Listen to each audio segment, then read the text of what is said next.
The history of the United Kingdom began in the early 18th century with the Treaty of Union and Acts of Union. The core of the United Kingdom as a unified state came into being in 1707 with the political union of the kingdoms of England and Scotland, into a new unitary state called Great Britain. Of this new state of Great Britain, the historian Simon Schama said, "What began as a hostile merger would end in a full partnership in the most powerful going concern in the world. It was one of the most astonishing transformations in European history."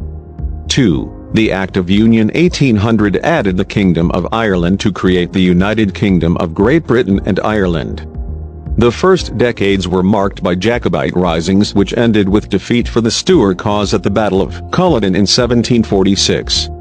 In 1763, victory in the Seven Years' War led to the growth of the First British Empire. With defeat by the United States, France and Spain in the War of American Independence, Great Britain lost its 13 American colonies and rebuilt a Second British Empire based in Asia and Africa. As a result, British culture, and its technological, political, constitutional, and linguistic influence, became worldwide. Politically, the central event was the French Revolution and its Napoleonic aftermath from 1793 to 1815, which British elites saw as a profound threat, and worked energetically to form multiple coalitions that finally defeated Napoleon in 1815.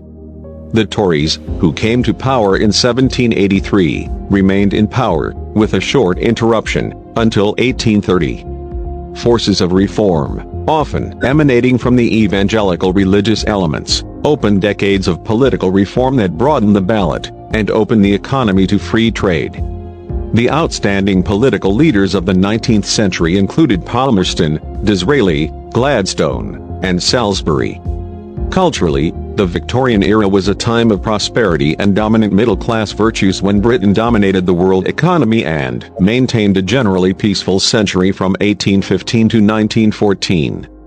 The First World War, 1914 to 1918, with Britain in alliance with France, Russia and the United States, was a furious but ultimately successful total war with Germany.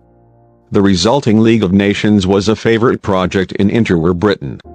However, while the empire remained strong, as did the London financial markets, the British industrial base began to slip behind Germany and, especially, the United States.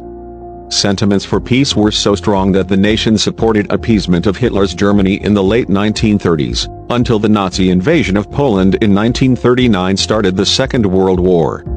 In the Second World War, the Soviet Union and the US joined the UK as the main Allied powers. Britain was no longer a military or economic superpower, as seen in the Suez Crisis of 1956. Britain no longer had the wealth to maintain an empire, so it granted independence to almost all its possessions.